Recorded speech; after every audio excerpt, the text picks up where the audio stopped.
예, 제가 처음 교회 나갔을 때 어린 학생 시절에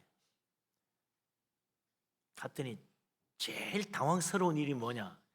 기도하는 시간이었어요.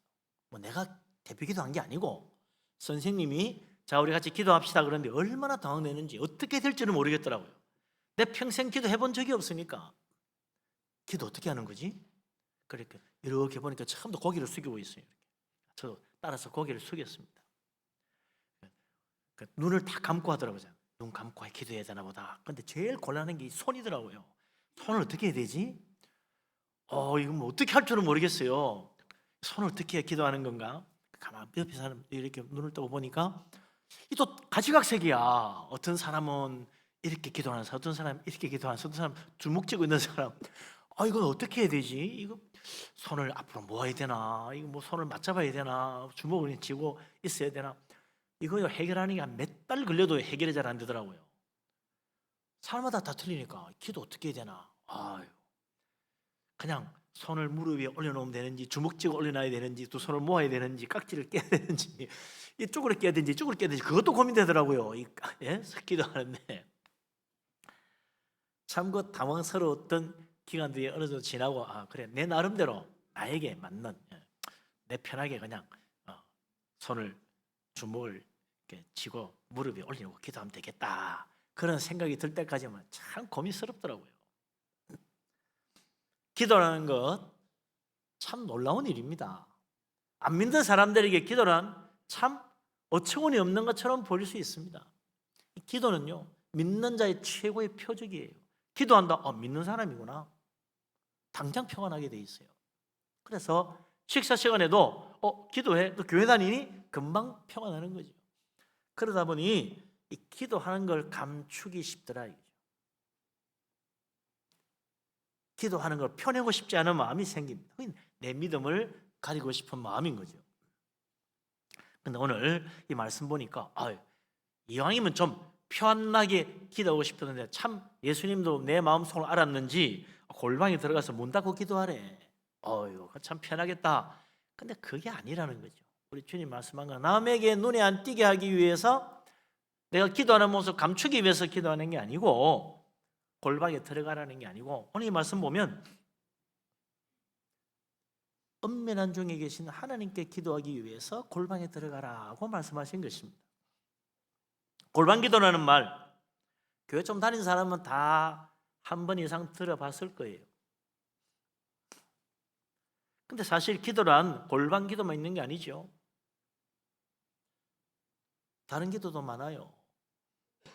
방금 우리 했지만 뭐 대표 기도도 있고 합심 기도도 있고 통성 기도도 있고 작정 기도도 있고 뭐 돌림 기도도 있고 별별 기도가 다 있습니다. 그런데 이것저것 다 제쳐놓고 우리 주님께서 갑자기 골방 기도를 하라고 말씀하신 거예요. 왜 하필이면 골방 기도를 하라고 하시나? 어떻게 하는 것이 골방 기도인가? 골방에 들어가 기도하라니까 그냥 구석진 조그만 방에 들어가서 기도하는 것인가 보다 그렇게 생각하는 경우가 있는 거죠. 정말 그런가? 예수님께서 말씀하신 골방에 들어가 기도하라는 것은 정말 어떻게 하는 것입니까? 이것도 사실 좀 막상 생각하면 당황스러운 거예요. 뭐 어떻게 해야 되지? 들어가서 그냥 무릎 꿇고 기도하면 되나? 우리 주님이 좀 이 골방에 대한 말씀을 하면 상당히 좀 자세히 설명해 줬어요. 골방에 들어가서 문을 닫고 은밀한 중에 계신 내 아버지께 기도하라 그랬어요. 골방이 어떤 방입니까? 우리나라에서 골방이라 그러면 안방 속에 있는 무슨 다른 조그만 내실 혹은 밀실 같은 것이 골방이죠. 헬라어 골방도 비슷한 말입니다. 헬라어 원문을 보면요, 이게 타메이온이라는 말인데 이 말은 탐이라는 말, 이게 자른다는 말이에요. 단절시킨다. 잘라서 쪼개서 단절시킨다는 뜻이에요. 거기서 파생된 말이죠. 외부로부터 나를 단절시켜주는 방, 좀 비밀스러운 방, 그런 뜻이 있습니다. 일반적으로 생각하면 그냥 우리 집에 뭐 침실이나 안방도 이 타메이온이라고 불러져요. 우리는 그걸 골방이라 하지 않는데 이 헬라어 원문에 오면 그런 방도 다 이 타메이온, 골방이라고 말한 그 종류에 속합니다. 침실, 안방, 혹은 뭐 밀실, 혹은 좀 이렇게 창고같이 조금 외진 쪽에 있는 방, 이런 것들이 다 따로 구별돼서 단절되어 있는 그런 방들이기 때문에 그렇게 쓰였다는 거죠. 골방에 들어가서 기도하라니까 우리는 그저 마땅한 골방도 없는데 어떻게 골방 가서 기도하지, 그렇게 따질 필요는 없어요. 안방에 들어가서 문 닫고 기도해도 골방 기도가 된다. 혹은 뭐 다른 방이라도 조그만 방에 그냥 들어가서 문 닫고 기도하면 그게 골방 기도가 되는 거죠. 골방을 만들어야 되느냐? 그건 아니다. 주님이 말씀하신 골방 기도의 가장 중요한 요점은 뭐냐? 나와 외부 세계와 단절시키라는 거예요. 그리고 하나님과 만나라는 것입니다. 그렇기 때문에 골방에 들어가서 그냥 기도하는 걸로 되는 게 아니고 문을 닫으라고 말합니다. 단절하라는 거예요. 이때까지 내가 살아왔던 모든 세상, 내 주위에 있는 사람들 모든 것과 끊으라는 거예요. 문이 닫혀야 돼요. 그리고 이제부터 진짜 기도를 시작하는 것입니다. 기도는 어떻게 그러면 해야 되나? 정말 중요한 것은 골방에 들어가서 문을 닫은 다음부터 시작입니다. 골방 기도 어떻게 하는 것인가? 다시 한번 보십시다. 마태복음 6장 6절에 어떻게 하라고 되어 있나? 좀 읽어보죠. 너는 기도할 때 내 골방에 들어가 문을 닫고 은밀한 중에 계신 내 아버지께 기도하라. 은밀한 중에 보시는 내 아버지께서 갚으시리라. 아멘. 은밀한 중에 계신 아버지 하나님께 기도를 하라. 이게 골방 기도의 진짜 목적입니다. 그냥 방에 들어가서 문 닫는 게 목적이 아니고 거기서 하나님 만나라는 거예요. 그 하나님은 은밀한 중에 계신 하나님이시더라. 이 은밀한 중에 계신다는 말 그 자체는 무슨 뜻이냐? 비밀스럽게 계신 하나님. 우리 눈에 드러나지 않게 감추어져 숨어 계시는 하나님. 그 하나님을 만나기 위해서 은밀하게 감추어져 있는 밀실 같은 문 닫힌 그 방으로 들어가라는 거예요. 은밀한 중에 계신 하나님, 은밀하게 만나야 된다는 것입니다. 그러면 은밀한 중에 우리를 보시는 그 아버지 하나님께서 기도를 들으시고 응답하시고 갚아주신다는 거예요. 이 말씀의 가장 중요한 요점은 뭡니까? 기도란 하나님과의 만남에서 시작한다. 하나님부터 만나야 기도가 되는 거지. 하나님 만나지 못하고 무슨 기도가 시작되겠느냐. 근데 그 하나님은 숨어 계시고 비밀스러워서 감추어져 계시기 때문에 이 세상 일 하기 바쁘고 분주한 가운데서는 하나님 만날 수가 없다는 겁니다. 수많은 사람들 품에 틈 속에 끼워가지고는 은밀한 중에 계신 하나님 만날 수가 없는 거예요. 그래서 주님께서 말씀하시기를 골방에 들어가서 문 닫고 하나님께 기도하라고 말씀하는 것입니다. 우리는 되게 기도하라 그러면 뭐부터 생각합니까? 뭐라고 기도해야 되지? 내 할 말부터 생각해요. 뭐라고 기도해야 되지? 그러니까 이것저것 생각이 많아요. 세상 일들도 막 생각나고, 요거 내가 좀 이런 일도 있고 저런 일도 있고 누구도 있고 누구도 있고 다 기도해야 될 거 아닌가, 복잡해져요. 그런 거 자꾸 생각하니까 기도하세요 그러면 아이고 나 기도 못합니다, 너무 어렵습니다 그러죠. 그런데 주님 말씀하신 걸 보면 아닙니다. 그걸 다 그냥 닫아버리고 묻어버리라는 거예요. 세상의 온갖 일들, 나와 관련된 많은 일들, 여러 가지 사건들, 이 사람 저 사람 다 그냥 다 닫아야 돼요. 다 덮어버려야 돼. 그리고 누구를 봐야 됩니까? 하나님, 숨어 계시는 하나님, 보이지 아니하시는 하나님, 그분 앞에 가야 된다는 거예요. 그러기 위해서 골방에 들어가서 문 닫고 그 보이지 아니하시는 하나님 앞에 무릎을 꿇고 기도를 시작하라는 겁니다. 기도는 하나님 만나는 데서부터 시작하지, 뭐 이런 말 저런 말 멋진 말 만들어서 기도 시작하는 게 아닙니다. 그래서 우리는 먼저 외부와 단절된 문 닫고 들어가야 될 방을 찾아야죠.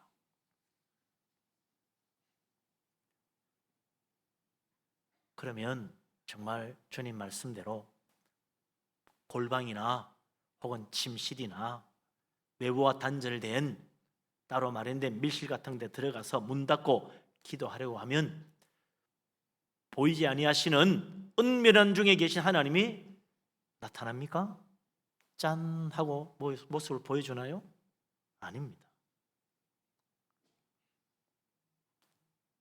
예수님께서도 말씀하기를 골방에 들어가서 문 닫고 은밀한 중에 계신 내 아버지, 감추어져 있는 하나님께 기도하라 그랬어요. 골방에 들어갔다고 안 보이는 하나님이 보이고 숨어 계시던 하나님의 모습을 드러내는 게 아닙니다. 여전히 하나님은 보이지 아니하시는 거예요. 감추어져 있는 거예요. 숨어 계세요. 그러나 하나님 내 눈에 보이지 않지만 그곳에 계시다는 사실을 믿으라는 거예요.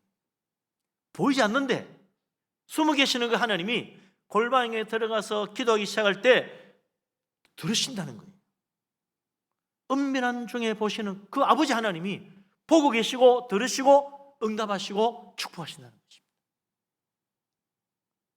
안 보이지만 그곳에 계신 하나님 믿어야 기도가 시작됩니다.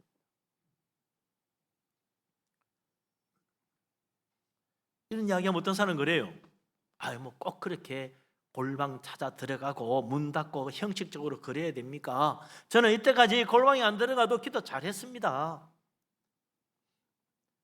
골방에 안 들어가고 문 안 닫아도 기도 다 얼마든지 하고 살아왔어요. 어디나 계신 하나님인데 꼭 어디 골방 찾아가야 하나님 만납니까? 믿음이 중요한 것이 장소는 중요한 것이 아니라고 생각합니다. 이렇게 말하는 사람이 있어요. 그 말도 일리가 있죠. 맞는 말이지 틀린 말이 아닙니다. 그런데 주님은 오늘 우리에게 말씀하십니다. 너는 기도하려면 골방에 들어가서 기도해라. 문을 닫고 은밀한 중에 보이지 아니하시는 그 하나님 앞에 기도해라. 그러면 하나님이 너를 보시고 들으시고 응답하실 것이라고 말씀하는 거예요.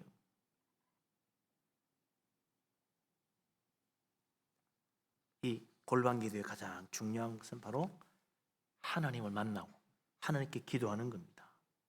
주님 말씀대로 골방에 들어가서 문을 닫고 외부와 딱 단절하고 나면요, 내 혼자 딱 앉아서 무릎 꿇고 기도하려고 하면 그때부터 말이죠, 아무도 없는 그 자리에 하나님이 느껴지기 시작할 거예요. 하나님이 여기 계시는구나 느껴지기 시작합니다. 세상과 다 끊고 하나님과 단둘이 방에 들어가서 문 닫고 있으면 안 보이는 하나님이 보이는 것 같고 느껴지기 시작하는 거예요. 하나님의 손길이 나를 만지는 걸 느끼기 시작하는 거예요. 세상과 단절될 때 그때부터 보이지 아니하시는 하나님이 보이기 시작합니다. 세상 모든 사람으로부터 완전히 내가 문을 닫고 단절시킬 때 이때까지 느껴보지 못한 하나님을 느끼기 시작하는 거예요. 수많은 믿음의 사람들이 그렇게 하나님을 만났습니다. 그렇게 하나님을 깨달았고 하나님의 음성을 들었습니다. 이사야 6장 1절에 보면 우시야 왕이 죽던 해에 이사야가 성전에 들어가서 하나님 만납니다. 모두들 수십 년 동안 나라를 다스리던 왕이 죽어서 슬퍼하며 당황하며 두려워하며 이제 누가 새 왕이 되어서 이전에 있던 그 우시야 왕처럼 이 나라를 잘 다스리고 이끌어갈 수 있을까 염려하며 두려워하며 모든 가슴이 이제 새로 되는 왕이 누구인가 그렇게 살펴보고 있을 때 이사야는 성전에 들어간 거예요. 세상은 지금 혼란스러운데 이사야는 성전에 들어갔어요. 혼자 아무도 없는 그 성전에서 이사야는 하나님 만난 거예요. 하나님이 그에게 놀라운 모습으로 만나 주신 것입니다. 만군의 여호와, 전능하신 하나님, 만왕의 왕, 하나님의 영광을 보게 됩니다. 그리고는 천사들이 나타나서 하나님을 찬양합니다. 거룩하다, 거룩하다, 거룩하다, 만군의 주 여호와여. 그 놀라우신 하나님의 거룩하심과 온 땅에 가득한 하나님의 영광을 보고 그는 그 앞에 무릎을 꿇습니다. 위대하신 하나님, 영광의 하나님, 거룩하신 하나님을 거기서 만난 거예요. 모두 다 세상 일에 바쁘고 분주했지만 이사야는 홀로 성전에 들어간 거예요. 문을 닫고 하나님께 엎드렸더니 하나님 영광이 나타났습니다. 너무나 위대하신 하나님 앞에 엎드리는 그는 저절로 그 입에서 기도가 나오는 거예요. 위대하신 하나님, 만군의 여호와 하나님, 이 영광의 하나님을 내가 배웠으니, 나 같은 죄인이 이 위대하신 하나님을 배웠으니 내가 이제 죽을 것 같구나. 하나님, 나 좀 살려주세요. 그게 첫 번째 기도였어요. 무슨 말을 해야 되지? 그게 아니에요. 그냥 위대하신 하나님 만나면 말이 나오게 되는 거예요. 하나님, 너무나 위대하신 하나님이시군요. 참으로 영광 가운데 거하시는 하나님이시군요. 그게 나오는 거예요. 만들어내서 기도하는 게 아닙니다.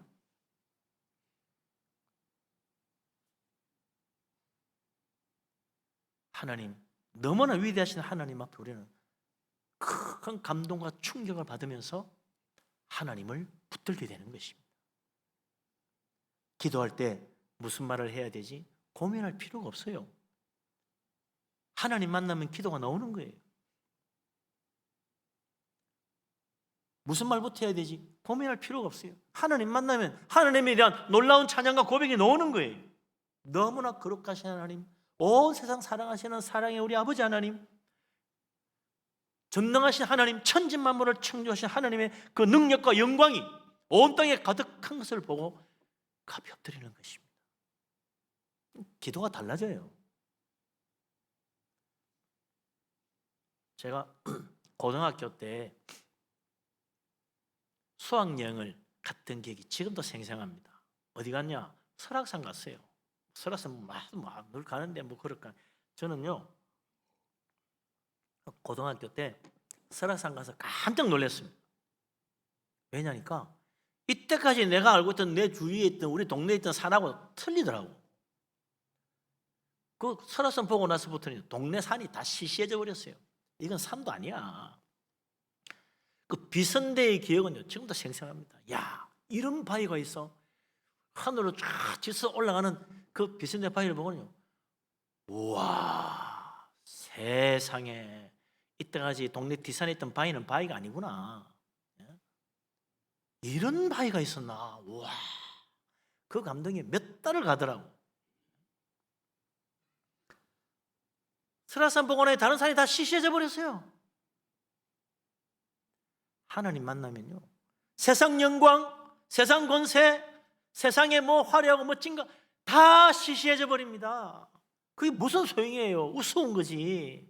하나님의 영광을 못 보니까 세상 영광이 좋아 보이고, 하늘 영광, 하늘의 축복이 제대로 나에게 느끼지 못하니까 세상 축복 붙들려고 그러고, 하나님의 그 놀라운 축복과 은혜를 모르니까 세상 재미 보고 살려고 그런다. 하나님 위대하심 모르니까 돈이 커 보이죠. 진짜 하나님 만나고 위대하신 하나님 알고 나면 다 시시한 거예요. 아무것도 아닌 거야. 눈에 보이지 않으신 하나님, 그 하나님 조그만 빛이라도 보고, 놀라우신 하나님, 숨어 계신 하나님 그 손끝이라도 느끼기 시작하면 달라집니다. 믿음이 달라지고 기도가 달라지고 내 생각이 달라져요. 아니구나, 이거는 세상 건 아니구나. 그래요, 세상 것은 아니에요. 지금까지 내가 세상 그 거짓된 화려함에 속고 살았던 거지. 위대하신 하나님 만나고 나니까 세상은 다 시시해집니다. 하늘나라, 이제는 저 하나님 없이는 못 사는 인생 되는 거예요. 위대하신 하나님이시구나, 영광의 하나님이시구나, 전능하신 하나님이시구나, 너무나 거룩하시고 어려우신 하나님이시구나, 그 하나님이 지금 여기 내 앞에 계시는구나. 하나님, 그때부터 우리 기도가 달라집니다. 나같이 부족한 자가 이 위대하신 하나님을 만나다니요, 하나님, 나를 불쌍히 여기시고 나를 붙잡아 주십시오. 하나님께 매달리게 되는 거예요. 그래서 주님이 기도할 때는 골방에 들어가서 문 닫고 이때까지 내가 보지 못했던 숨어 계신 하나님, 그분 앞에 기도해봐라. 그러면 하나님이 느껴지기 시작할 것이다. 하나님 만나라는 이야기입니다. 하나님 만나지 않고 무슨 기도를 하겠어요? 하나님 만나지 않고 기도 안 되고 그게 무슨 소용이 있겠어요? 하나님부터 만나야 됩니다. 그러기 위해서 세상 것 이제 그만 보고 문 닫고 들어가서 하나님 앞에 무릎 꿇으면 놀라우신 그 하나님 옷자락 끝이라도 만질 수 있게 되는 것입니다. 하나님의 영광의 그 빛, 조그만 새어나는 빛이라도 볼 수 있게 될 거예요. 그것만으로도요 놀라운 겁니다. 충분합니다. 모세는 하나님 영광 보여달라니까, 하나님 보여달라니까 하나님이 너 내 다 볼 수는 없고 내 지나가거든, 내 등 뒤쪽만 봐라 그랬잖아요. 그래서 하나님 등 뒤쪽만 보고 놓았는데 어떻게 됐어요? 모든 사람들이 모세의 그 영광의 빛을 보고 얼굴을 못 보고 못 쳐다봤습니다. 그래서 가렸잖아요. 하나님 뒷모습 하나만 보고도 그 영광이 얼마나 놀라웠던지 사람들이 그 얼굴을 못 쳐다봤습니다. 혈류증 앓던 여자는 예수님 옷가에 손끝만 닿았는데도 그 놀라운 능력이 그에게 임하여 그 병이 나았어요. 12년 동안 못 고치는 병, 더 고질적으로 변해가던 그 악한 질병이 한순간에 나았습니다.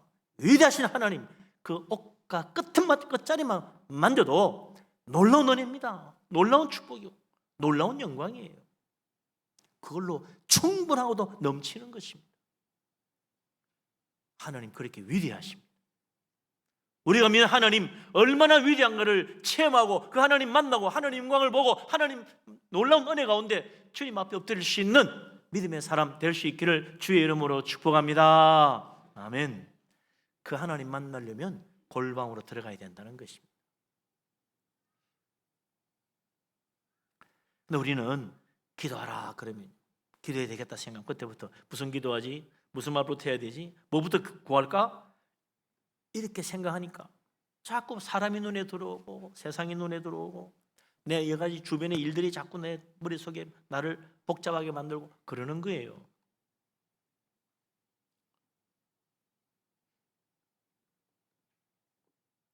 이 기도하면 될까? 저것도 해야 될까? 이렇게 찾으니까 기도가 힘들고 어려워지고 그 기도가 하기는 많이 한 것 같은데 응답되는 것도 없는 것 같고, 그렇죠. 하나님 만나지 못한 기도, 내가 만들어낸 기도 하나님께 상달할 리도 없는 것입니다. 무슨 기도를 할까 고민하지 말고 하나님부터 만나야 됩니다. 하나님 앞에 엎드려야 됩니다.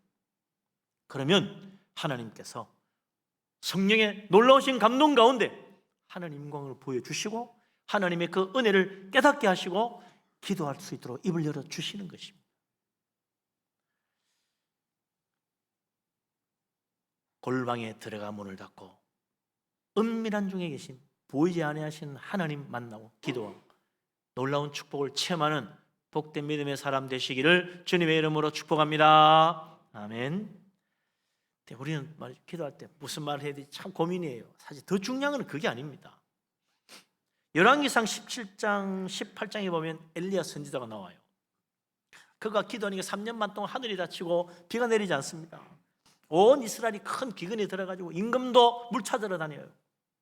그런데 그가 다시 기도하니 하늘에서 불이 떨어집니다. 모든 이스라엘 사람들이 깜짝 놀랐어요. 그가 갈멜산에 올라가서 7번 엎드려 기도하니 닫혔던 하늘이 열리고 비가 쏟아지기 시작해요. 한 방울 두 방울 떨어지는 게 아닙니다. 비가 퍼부어요. 놀라운 능력입니다. 놀라운 기적이고, 와, 정말 기도의 능력 엘리야구나. 그런데 정작 엘리야가 바라고 바랬던 아합 왕의 마음은 변화되지 않았어요. 이세벨 왕후도 회개하잖아요. 우상 버리고 하나님께로 돌아오기를 바랬던 이스라엘 백성들도 하나님께 돌아오지 않아요. 한마디로 실패한 겁니다. 아무것도 변화가 안 되는 거예요. 그렇게 기도하고 그렇게 하나님께 매달리고 놀라운 기도 응답으로 불도 내려오고 비도 내렸지만 아무도 변화되지 않아요. 이렇게 실패할 수가 있습니까? 오히려 그는 현상수배물이 되어가지고 이스라엘 군대가 그를 체포하러 잡으러 옵니다. 깜짝 놀라서 엘리야가 도망을 갔죠. 광야길로 나갔습니다. 하루 딱 도망가고는 엎드려져 가지고 지쳐 쓰러져서 하나님, 나 죽고 싶어요. 나는 실패자예요. 아무것도 변화되는 게 없어요. 위대한 내 믿음의 조상들은 놀라운 일들을 했는데 나는 아무것도 되는 게 없어요. 차라리 죽여주세요. 하나님이 천사를 보내가지고 죽여주는 게 아니고 먹을 걸 줘요. 기력을 회복하게 하고 그를 인도해 호렙산까지 가게 했습니다. 호렙산에 도망을 온 엘리야, 호렙산 깊은 곳에 있는 한 동굴 속에 숨어 들어갔습니다. 홀로 외로이 깊은 산속 동굴 속에 앉아 있는데 하나님이 나타나신 것입니다. 기도하고 하늘에 불이 떨어질 때도 모습을 보이지 않던 하나님, 혼자 깊은 산속 동굴 속에 들어가 있는 그때 하나님이 나타나시고 만나주시는 거예요. 우리는 착각합니다. 놀라운 영광과 놀라운 능력이 있는 그곳에 하나님이 나타날 거라고요.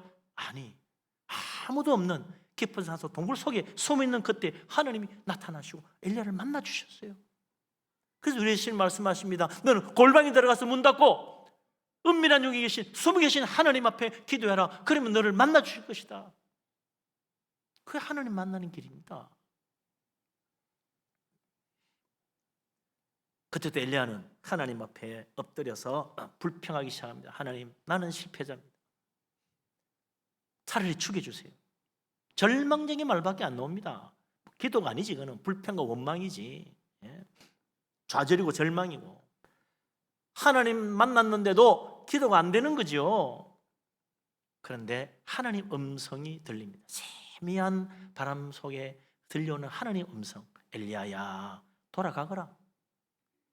왔던 길로 되돌아가라. 가서 하사엘에게 기름을 부어 아람 왕을 바꾸어라. 예후에게 기름을 부어서 이스라엘 왕을 바꾸어라. 그리고 엘리사에게 기름을 부어 선지자로 삼아라. 이들이 네가 해결하지 못한 문제는 해결할 것이다. 이들이 늘 하나님을 대적하던 자들을 그들이 처단할 것이다. 그들을 통해서 세상이 바뀌기 시작할 것이다. 참 놀라운 이야기죠. 이 하나님의 놀라운 말씀과 계획을 듣고 엘리야는 말 한마디도 못해요. 하나님, 그럼 나는 뭡니까? 그거지. 열심히 했는데 나는 뭐예요, 하나님? 엘리야 깨닫는 겁니다. 아하, 나는 그저 씨만 뿌렸고 열매는 다른 사람이 거두는 거구나. 내가 하는 게 아니고 하나님이 하시는 거구나. 엘리야는 한마디도 못하고 하나님 말씀만 듣고 다시 돌아 나온 거예요. 그리고 하나님 하라시는 대로 하기 시작.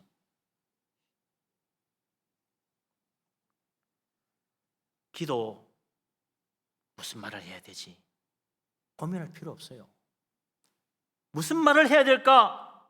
이것저것 찾고 이것저것 주워 모아서 기도하는 게 기도가 아닙니다. 기도는요, 하나님 음성부터 듣는 거예요. 하나님 뭐라고 하시나? 거기 귀를 기울여야지.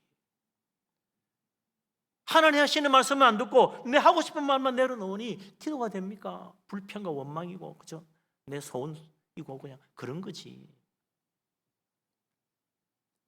내 하고 싶은 말 하기 바쁘다 보면 정작 하나님이 하시는 말 한마디도 못 듣고 기도 끝납니다. 엘리야가 하나님 하시는 말씀을 들으면서부터 진짜 하나님께 쓰임 받는 거예요. 놀라운 열매가 맺히는 거예요. 새로운 예서 나타나는 거예요. 내 생각 내려놓는 게 기도. 내 입술을 닫고 하나님 음성에 귀를 기울이는 게 기도의 시작입니다. 그러면 달라지는 거예요. 내 기도가 달라지고 내 믿음이 달라지고 내 주변이 달라지고 내 문제가 달라지는 거예요. 하나님의 계획이 무엇인가, 하나님 인도하신 무엇인가를 볼 수 있는 믿음으로 주님 앞에 엎드리고 골방 기도로 참으로 놀라운 하나님의 계획에 쓰임받을 수 있는 참된 기도의 사람, 하나님 영광 돌릴 수 있는 축복된 믿음의 사람 다 되시기를 주의 이름으로 축원합니다. 아멘. 엘리야만 아닙니다. 모세도 그렇고 사무엘도 마찬가지. 다 하나님 만날 때 그들은 하나님 앞에서 그동안 내 못한 것 하소연하고 내 소원성취 그동안 다 하나님 들어달라고 호소하고 그런 거 없어요. 하나님 음성 듣기 바빴어. 모세가 호렙산에서 하나님 만나고 하나님 하시는 말씀 듣고 그 하나님 말씀 따라 애굽에 가서 이스라엘 백성 인도해냈잖아요. 사무엘도 어린 나이에 성전에서 자다가 하나님 음성 듣고 놀라서 일어나가지고 하나님 음성 들었어요. 하나님 뭐라 그러나? 그의 스승 엘리 제사장이 가르쳐줬잖아요. 하나님이 나타나거든 주여 말씀하시옵소서 내가 듣겠나이다 해라. 하나님 만나면 듣는 것부터 해야 된다. 하나님 만나면 네 하고 싶은 네 소원, 네 속에 있는 담긴 말 다 해라. 그게 아니에요. 하나님 뭐라고 하시나 듣겠습니다. 하나님 만나면 그것부터 해야 돼요. 하나님 뭘 원하십니까? 하나님 어떻게 해야 되죠? 무엇이 하나님 뜻입니까?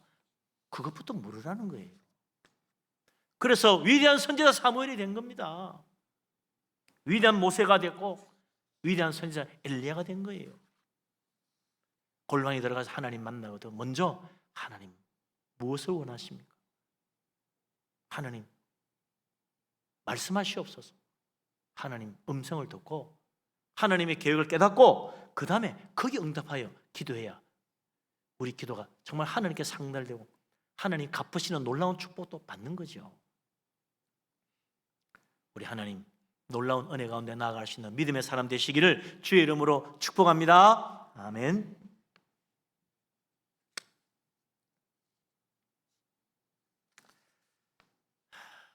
기도할 때 골방에 들어가서 문 닫으라. 은밀한 중에 계신 그 보이지 아니하시는 하나님께 기도해라. 그러면 하나님이 그 은밀한 중에 너를 보시고 너 기도를 갚아주실 것이다. 그게 마지막 결론이에요. 골방에 들어가서 보이지 않는 하나님께 기도하면 하나님이 은밀한 중에 보시고 응답하신다는 겁니다.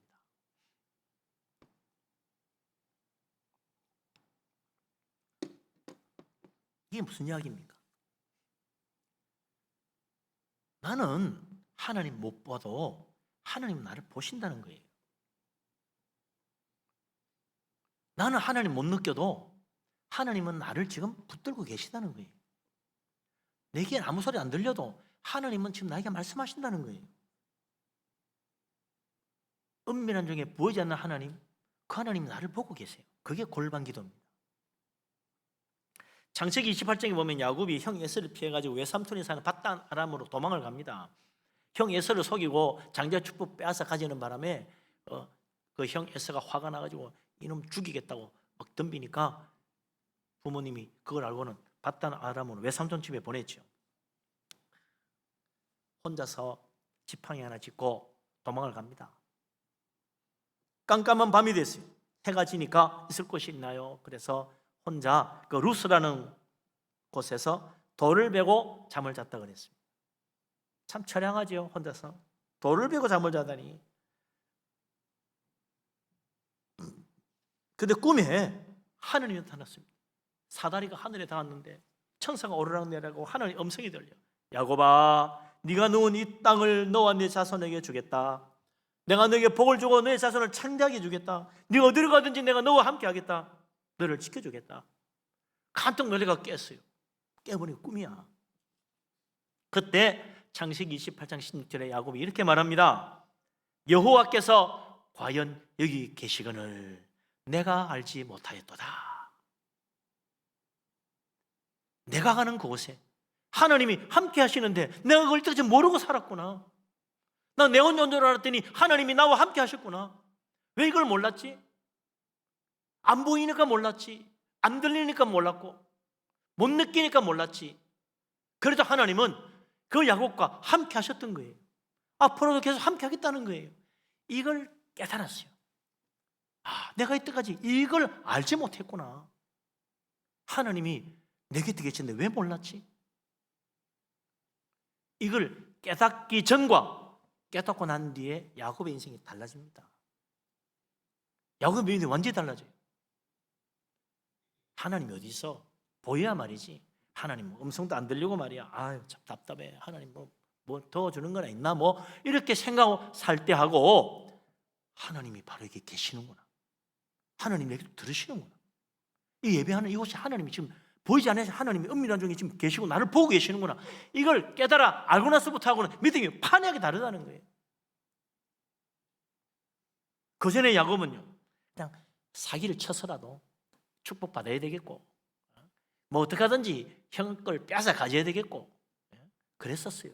그런데 나와 함께 하신 하나님, 이곳에 계신 하나님 알고 나서부터는 기도하기 시작해요. 그때부터 기도가 시작돼요. 기도하는 인생이 되는 거예요. 심지어는 천사와 씨름하며 환도뼈가 부러지도록까지 밤새도록 하나님께 매달리며 기도했던 것이 야곱의 기도 아닙니까? 언제 그렇게 바뀌었어요? 깨달을 때부터 하나님이 과연 여기 계시는구나. 내가 왜 그걸 몰랐지? 아는 그 순간부터 그의 믿음이 달라지고 기도가 달라진 거예요.